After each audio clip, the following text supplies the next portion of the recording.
ओम शांति। ओम शांति। बाबा ने कहा आज ना उम्मीद नहीं होना है। ना उम्मीद से क्या मतलब है बाबा का कौन बताएंगे? कि पुरुषार्थ करना है, ना उम्मीद नहीं बनना है। तो ना उम्मीद कैसे बनते हैं? बाबा ने आज जो एग्जैक्ट लाइन कही वो मैं बताती हूँ। अभी तुमको पूरा पुरुषार्थ करना है, ना उम्मीद नहीं बनना है। तो ना उम्मीदी कैसे होती है वो प्रैक्टिकली कौन बताएंगे? हाँ, देखो, देर इज नो रॉन्ग और right. You do as much as you can, it is always like that, है ना। क्योंकि अगर हम वैसे जाएं तो परफेक्ट तो कोई भी नहीं कर पा रहा जो फुल्ली श्रीमत के हिसाब से। तो जो हमारे से बन पड़ता है वो हर एक अपनी सिचुएशन में करते हैं, है ना। अब ये जो नाउम्मीदी की बात है, मैं आपको ना एक बहुत प्रैक्टिकल एक बात बताती हूँ। मेरे साथ एक भाई मेरा क्लासमेट था ग्रेजुएशन में। तो हम लोग सब जानते थे ग्रेजुएशन में कि वो इतना टैलेंटेड नहीं है, ओके, बट वो नहीं जानता था खुद कि वो टैलेंटेड नहीं है। अब क्या हुआ कि पूरा ग्रेजुएशन ख़त्म हुआ, फिर अभी इतने साल बीत गए, अभी recently he connected back with me. तो उसने मुझे कहा कि मैं डिप्रेशन में हूँ और मैं बहुत मिज़रेबल हालात में हूँ। बट मैं उससे जब बात कर रही थी तो मुझे यही पता चला कि it is over expectation from the self, जिसके कारण वो अभी बहुत बुरे स्टेट में है। एंड मुझे उसको बहुत सारा टाइम देकर ये समझाना पड़ा कि you have to come to a place where you accept your limitations, है ना। मैं देखो, बाबा हमें कहता है कि तुम स्वमान ऊंचा रखो। And it is very good to know कि एज अ सोल हम क्या क्या कर सकते हैं या क्या क्या मेरी पॉसिबिलिटीज़ हैं। लेकिन फिज़िकली, है ना, फिज़िकल रेल्म में विशेषताओं के जब एरिया आता है, जैसे you can be as happy as you want, you can be as loveful as you want, you can be as pure as you want, वो पुरुषार्थ की बात है, that is a matter of the soul. But जब physical की बात आती है ना, तो हम कितना, हमारे कार्मिक अकाउंट्स कैसे हैं, हमारी लिमिटेशंस क्या हैं, हमारी फ़िज़िकल लिमिटेशंस क्या हैं, हमारी विशेषताओं की लिमिटेशंस क्या हैं, ये सारी बात भी समझना बहुत अच्छी बात है ना। जैसे मैंने एक बार एक भाई को बोलते सुना था। वो भाई विदेश का भाई है और वो ज्ञान मार्ग में आया। तो ज्ञान मार्ग में आने पर उसकी इंग्लिश अच्छी नहीं है इतनी, तो क्योंकि वो किसी और लैंग्वेज और कल्चर को फॉलो करते हैं तो इंग्लिश इतनी अच्छी नहीं है। तो जब भी वो क्लास कराते हैं तो क्या होता है कि क्लास के बाद एवरीबडी स्टार्ट्स कमेंटिंग ऑन कि क्या गलत शब्द यूज़ कर दिया या कहाँ पर वो सेंटेंस फ्रेम गलत हो गया।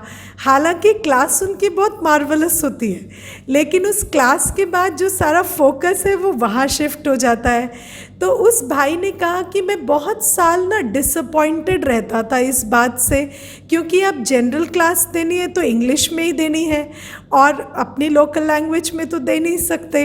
और फिर जब इंग्लिश बोलता हूँ तो कहीं ना कहीं फोकस सारा आ जाता है मेरी लैंग्वेज की कमी पर, उस पर नहीं आता कि मैं क्या कंटेंट दे रहा हूँ, उस पर नहीं आता, या मैं कितना योग युक्त होकर दे रहा हूँ उस पर नहीं आता। तो उस भाई ने क्या किया, बोला कि मैंने इस बात से बहुत दिनों स्ट्रगल किया। फिर एक दिन मैं बाबा के पास बैठा and I made peace with it कि चलो अब जो है यही है, मैं यही हूँ और मेरी ये लिमिटेशन है and I very proudly embrace it. तो उसने क्या किया, उस दिन के बाद जब वो क्लास कराता था तो शुरू में कह देता था मेरी इंग्लिश इतनी अच्छी नहीं है पर मैं अपनी भाषा से आगे बहुत कुछ हूँ, try to see that and you will be very happy with me. And उसके कारण उसने देखा कि वो एक लिमिटेशन को एक्सेप्ट करने से वो उसके बियॉन्ड भी जा पाया, है ना। तो हमें it is very good to know our possibilities, but it is also very good to know our limitations. और सबसे बड़ी बात है कि जब आप अपनी लिमिटेशंस को जानते हैं तो कोई आपकी लिमिटेशन को आपके अगेंस्ट यूज़ नहीं कर सकता। इवन ड्रामा भी आपकी लिमिटेशन को आपके अगेंस्ट यूज़ नहीं कर सकता, क्योंकि कोई भी परिस्थिति हो, जब आपको ऑलरेडी पता है ये मेरी लिमिटेशन है and I am doing the best I can in this situation, तो अगर ड्रामा अनुसार आप परफेक्ट रिजल्ट नहीं भी दे पा रहे तो भी आपको नाउम्मीदी नहीं होती। तो इसीलिए ये जो नाउम्मीदी है इसका बहुत गहरा कनेक्शन, जैसे कि आप लोग सबने सुनाया, इसका बहुत गहरा कनेक्शन स्व से, एक्सपेक्टेशन से होता है ना। और दूसरी बात है और एक असेसमेंट है, एक तो अपनी कैपेबिलिटीज़ का असेसमेंट, दूसरा ये असेसमेंट कि हमने कितने पाप किए और हमारे पे कितना बोझा है ठीक है, या हमने अपने संस्कार कितने खराब किए। कई बार क्योंकि भक्ति में तो हमने क्या किया, look good and think you are good, तो हमारे को ये रियलाइजेशन नहीं होती है कि वास्तव में जो बाबा रोज़ हमें कहते हैं कि तुम्हारे सिर पर पापों का बहुत बोझा है। तो हम कभी कभी सोचते हैं शायद दूसरों ने पाप किए होंगे, दूसरे पापी है, हमने तो ऐसा कुछ नहीं किया, हमारे पर क्या पाप का बोझ है, हम तो ऐसे बैठेंगे और उड़ जाएंगे, बाबा के पास पहुंच जाएंगे। तो जब हम उड़ नहीं पाते, या जब हमारा मन साथ नहीं देता, या जब हम कोशिश करके भी अपने संस्कारों को चेंज नहीं कर पाते, तो हमारी ईगो को बड़ा हर्ट होता है कि भाई हम भी उनमें से हैं क्या जिनके लिए बाबा कहते हैं कि तुम्हारे सिर पर बहुत पापों का बोझा है। तो एक तो अपनी लिमिटेशंस को जानना, as a soul you are unlimited, that is very true, but as in the context of the physical world there are limitations, है ना। कोई खाना अच्छा बनाएगा तो कोई बोल अच्छा बोलेगा, कोई फिज़िकली बहुत एक्टिव रहेगा, कोई स्पीच में बहुत एक्टिव रहेगा, कोई कंपैशन से सुनने की कला रखता है, कोई सुनाने की कला रखता है। कलाओं में बहुत फ़र्क होगा और उसको समझना होता है। सेकंड बात है कि अपनी लिमिटेशंस एज अ सोल जाननी होती है कि मैंने 2500 साल जो मैंने विकर्म किए हैं उसका बोझा बहुत है, और उसके कारण मैं कितनी भी मेहनत करती हूँ मेरी एकाग्रता नहीं होती। और जब नहीं होती तो हम ये ना सोचें क्यों नहीं होती, क्योंकि वो हमें मालूम होना चाहिए क्यों नहीं होती, क्योंकि हमारे पर 2500 साल के विकर्मों का बोझा है। इसीलिए ये जो ज्ञान मार्ग है इसमें बहुत धैर्यता और आप क्या कहेंगे उसको, परसिवरेंस चाहिए, है ना, निरंतर पुरुषार्थ। और वो निरंतर पुरुषार्थ उस रियलाइजेशन से आता है, वो धैर्यता उस रियलाइजेशन से आती है कि मेरे पर 2500 वर्षों के विकर्मों का बोझ है ना। मैं आपको बताऊं, क्योंकि हम लोगों के अंदर, सबके अंदर ईगो होती है कि मैंने पाप नहीं किए हैं, या मैंने कुछ बुरा नहीं किया है, मेरे अंदर कंसंट्रेशन की कोई कमी नहीं है, या मेरे अंदर कोई शांति की कोई पोटेंशियल की कमी नहीं है। बट द थिंग इज़, हम ये जो मुरलियाँ चलती है ना शिव बाबा की, वो हमारे लिए चलती है, वो मेरे लिए चलती है। एंड बाबा जो मुरली में कहते हैं कि तुम जो हो सबसे पहले आए थे और तुम सबसे पतित हो, that is true about me. तो इसीलिए ये भी जानना है कि मैं सबसे पावन थी, लेकिन ये भी जानना है कि मैं राइट नाउ सबसे पतित हूँ। और इसीलिए बहुत छोटे छोटे एक्शन, फॉर एग्जाम्पल आधा घंटा शांति से बैठना भी मेरे लिए चैलेंज है, राइट। इतना डिस्ट्रैक्शन, इतना पतितपना है, पता भी नहीं चलता। ऊपर से अच्छे दिखते हैं पर काम की आग, क्रोध की आग, लोभ की आग खूब लगती है, क्योंकि इतने जन्मों के विकर्मों का बोझा है। और जब इस बात को समझ कर हम पुरुषार्थ करते हैं ना, तो हमें पता होता है कि the ground that we have to cover is not less, बहुत बड़ी मंजिल है, तो तब हमें धैर्यता आती है, और जिसके अंदर धैर्यता होती है उसको नाउम्मीदी नहीं होती। जिसको धैर्यता नहीं होती उसको नाउम्मीदी होती है ना। जैसे दुनिया में भी क्या करते हैं, जब व्यक्ति खाना खाता है तो नहीं गिनता कितनी कैलोरी खा रहा हूँ, है ना, लेकिन फिर कहेगा 1 महीने से एक्सरसाइज कर रहा हूँ, वेट नहीं घट रहा। तो भाई तुमने बहुत मेहनत से चढ़ाया है, ऐसे थोड़ी घट जाएगा, है ना। और कोई अभी भी कोई चढ़ा नहीं रहे हो ऐसा नहीं है, खाना भी खूब खा रहे हो, और 1 घंटा एक्सरसाइज को काउंट करने से तो तुम्हारा वेट नहीं घट जाएगा ना। ऐसे ही ये जो ज्ञान मार्ग है, इसमें अपने वेस्ट के वेट को पहचानना है कि हमने कितना वेट चढ़ाया है और अभी भी कितना चढ़ा रहे हैं। क्योंकि हम जब चार्ट लिखते हैं ना तो आधा चार्ट लिखते हैं, जो हम अच्छा कर रहे हैं, श्रीमत अनुसार कर रहे हैं, वो तो लिख देते हैं, लेकिन जो बाकी कर रहे हैं उसका चार्ट कौन लिखेगा। तो जब आप उसको कैलकुलेट करेंगे, आप एक दिन कैलकुलेट करके देखना, आप अपना पूरा चार्ट लिखना, सच्चा सच्चा, कितना वेस्ट, कितना नेगेटिव और कितना बाबा की याद है। और फिर आप कैलकुलेट करके अपने आप से पूछना, इस स्पीड से मैं कितने कल्प लगेंगे मुझे संपूर्ण बनने में। ठीक है, तो ये जब हम ऑनेस्ट असेसमेंट करेंगे ना तो हमें कभी नाउम्मीदी नहीं होगी, है ना। मुझे एक बार किसी ने कहा कि आप बहुत पुरुषार्थ करते हैं, तो और आपको ऐसा लगता है कि आप जितना पुरुषार्थ करते हैं उतना आपको मिलता है। तो मैंने कहा कि हाँ, every bit of what I do I get, है ना। अगर आप रियली एसेस कर रहे हैं ना, तो आपको पता चलेगा एवरी सेकंड जो आप श्रीमत पर बिताते हैं उसका आपको मल्टीफोल्ड मिल रहा है। लेकिन हम श्रीमत की अवज्ञा में बहुत टाइम बिताते हैं और बहुत संकल्प बिताते हैं, और उस हिसाब से तो बाबा हमें बहुत शक्ति दे के उड़ा रहा है। अगर आप रियली अपने आप को एसेस करें ना, तो आप सिर्फ थैंकफुल हो सकते हैं, नाउम्मीद नहीं हो सकते। क्योंकि हम जितना कर रहे हैं उससे तो बहुत पा रहे हैं। अगर हमें ऐसा लगता है कि मैं जितना कर रही हूँ और उतना नहीं पा रही, तो there is some problem with the way I am calculating it. ठीक है, तो अपनी limitation as a body, as a physical context भी जानना है, और एज अ सोल भी हमें अपने आप को पहचानना है कि मैं कितनी लंबी जर्नी करके आई हूँ, मैंने कितने विक्रम बनाए हैं, और उस हिसाब से मेरी जो प्रोग्रेस है इट इज़ गुड इनफ, और मुझे कभी कंप्लेंट नहीं करना चाहिए। तो नाउम्मीदी कभी नहीं आएगी, राइट। अच्छा, और बाबा आज एक बात कहते हैं कि अपने को मीठे मीठे बच्चे आत्म अभिमानी होकर बैठे हो। बच्चे समझते हैं आधा कल्प हम देह अभिमानी रहे हैं, अब देही अभिमानी होकर रहने के लिए मेहनत करनी पड़ती है।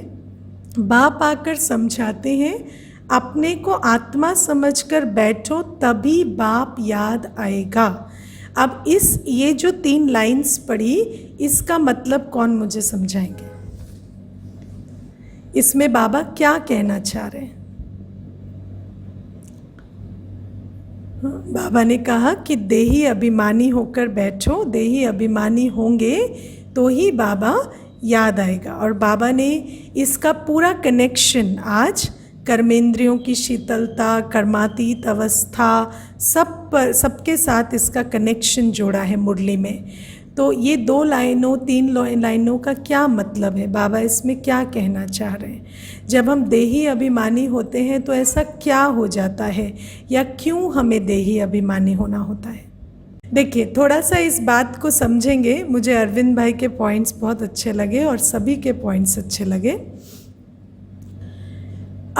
जब हम देह अभिमान में होते हैं तो हमारी प्रायोरिटीज़, है ना, और हमारा बुद्धि, हाउ वी वैल्यू थिंग्स, सही गलत, अच्छा बुरा, हित अहित, हानि लाभ की जो परिभाषा होती है वो बदल जाती है। ठीक है, जैसे बेसिकली हम आत्मा हैं और हमारी जो नीड्स हैं वो स्पिरिचुअल हैं।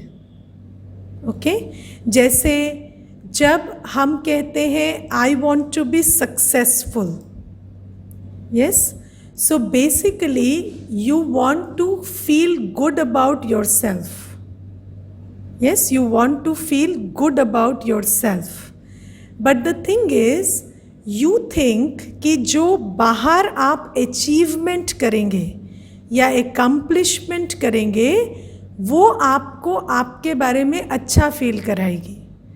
बट द ट्रूथ इज़ कि जब आप अपने स्वमान में रहेंगे तो आप अपने बारे में अच्छा फील करेंगे।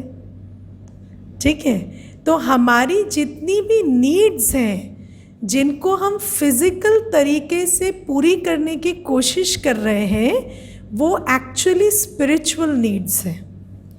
और जब हम देह अभिमान में होते हैं तो हम वस्तु, व्यक्ति, वैभव के पीछे भागते हैं उन स्पिरिचुअल नीड्स को पूरी करने के लिए, और वो पूरी होती नहीं है।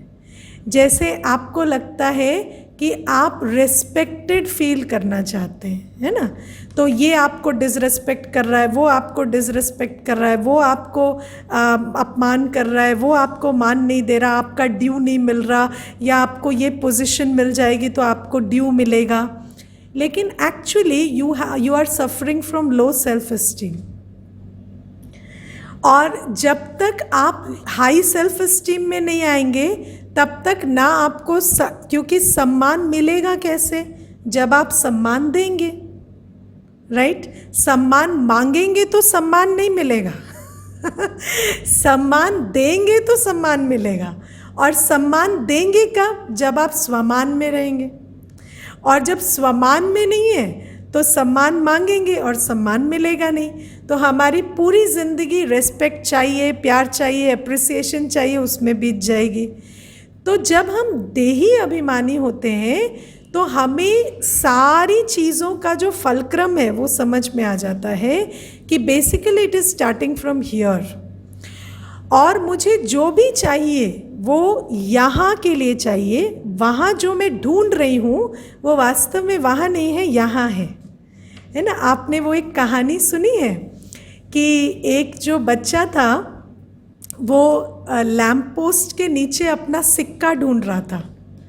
तो वो ढूंढ रहा था लैम्प पोस्ट के नीचे, तो उसको किसी ने पूछा कि क्या ढूंढ रहे हो, तो बोला सिक्का ढूंढ रहा हूँ। तो कहते हैं अच्छा यहाँ गिरा था, बोलता है नहीं गिरा यहाँ नहीं था। तो वो कहाँ गिरा था, तो बोले वो वहाँ गिरा था। तो बोले फिर यहाँ क्यों ढूंढ रहे हो, बोलते यहाँ रोशनी है। तो कहते यहाँ है ना, तो हमारा भी वही हाल है कि गुम तो यहाँ से हुआ है लेकिन यहाँ कैसे भरना है वो पता नहीं था, तो हमने वहाँ ढूंढना शुरू कर दिया क्योंकि हमें लगा अब जो पता है वो तो करते रहे, राइट। लेकिन बाबा हमें कहते हैं जब खोया यहाँ से है तो मिलेगा भी यहीं से, और यहाँ से कैसे मिलेगा, तो यहाँ क्या खोया है वो पहले समझना है। यहाँ स्वमान खो गया, यहाँ शांति खो गई, प्रेम की कैपेसिटी खो गई, सुख देने की कैपेसिटी खो गई। और जब शांत रहेंगे नहीं, प्रेम देंगे नहीं, किसी को सुख देंगे नहीं, तो प्यार मिलेगा कैसे, राइट। जब स्वमान में नहीं रहेंगे, सम्मान नहीं देंगे, तो सम्मान मिलेगा कैसे।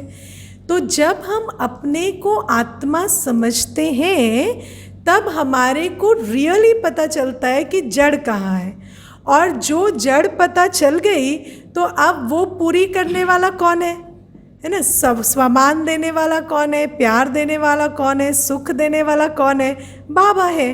तो बाबा याद आता है क्योंकि हमें समझ आ जाता है कि कमी कहाँ है और उसको पूरी करने का एक ही सोर्स है, दूसरा कोई सोर्स नहीं है ना। अगर आज आपको लगता है कि आपको एप्रिसिएशन चाहिए, अगर आपको एप्रिसिएशन मिल गई ना तब आपको पता चलेगा कि इस एप्रिसिएशन से पेट नहीं भरता। एक बार मैं एक सेशन में बता रही थी कि मैं बहुत a big part of my life I used to believe कि अगर कोई मेरी बात टोटली मान ले, लाइक मैं जो जो कहूँ वैसा वैसा करता जाए, तो I will be very happy. और मुझे ऐसा कोई मिला नहीं था, तो मुझे इसीलिए लगता था कि शायद वो मिलेगा तो मुझे ऐसा फील होगा कि हाँ आई एम इन कंट्रोल या आई एम वेरी हैप्पी।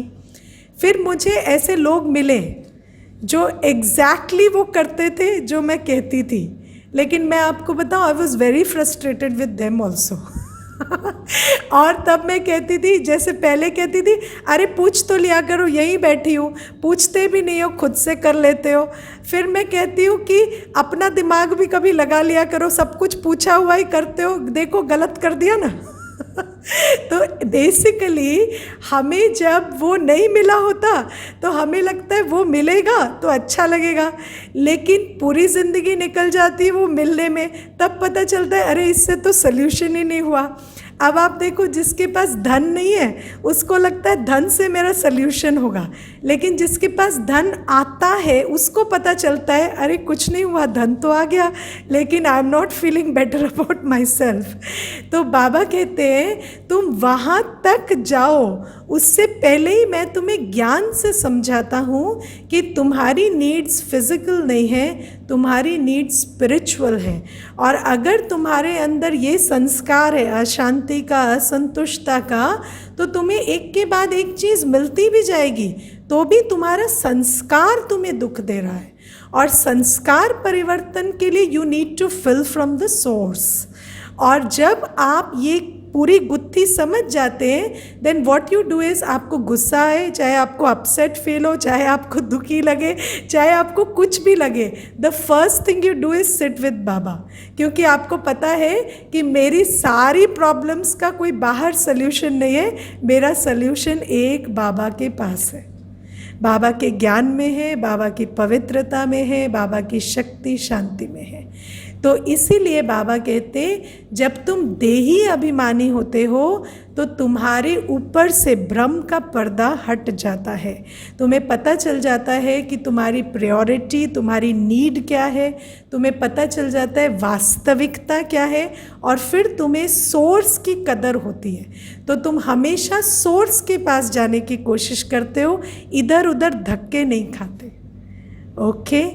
और आज बाबा ने एक और पॉइंट बोली कि वैसे तो मुरली बाबा की पॉइंट्स से भरी होती है, लेकिन हम अपनी लिमिटेशंस के हिसाब से छांटते हैं। तो बाबा कहते जब तुम्हारी कोई भी कर्मेंद्रियां धोखा ना दें, कर्मातीत अवस्था हो जाए, तब याद की यात्रा पूरी होगी। तो कर्मातीत अवस्था, कर्मेंद्रियां धोखा ना दें, वो कब होगा? जब आत्मा को संपूर्ण रियलाइजेशन हो जाती है कि मैं एक आत्मा हूँ, मेरी नीड स्पिरिचुअल है, और जब वो बाबा को याद करके अपने को भरपूर बना लेती है, तो फिर उसको ये खींच नहीं होती कि ये देखने से मुझे सुख मिल जाएगा, ये सुनने से मुझे सुख मिल जाएगा। आप देखेंगे, आपको अट्रैक्शन होगी, आपको याद आएगा कुछ नहीं है, अभी आधा घंटा देखूंगी वेस्ट होगा, वहीं का वहीं रहूँगी, कुछ नहीं होगा। So I better take care of my mood with my thought, और फिर मैं अपने काम में लगूं। तो ये जो डिस्ट्रैक्शंस जो हमें खींचते हैं, ये खा लें, यहाँ घुमाएं, यहाँ कराएं, ये डिस्ट्रैक्शंस वो उम्मीद में हमें खींचते हैं कि शायद ये हमें फुलफ़िल करेंगे। लेकिन जब ये भ्रम ख़त्म हो जाता है, जब आत्मा अपने आप में रियलाइज़ कर लेती है कि मुझे किससे भरना है और भर लेती है, तब कर्मेंद्रियों की खींच ख़त्म हो जाती है। All right. ओम शांति।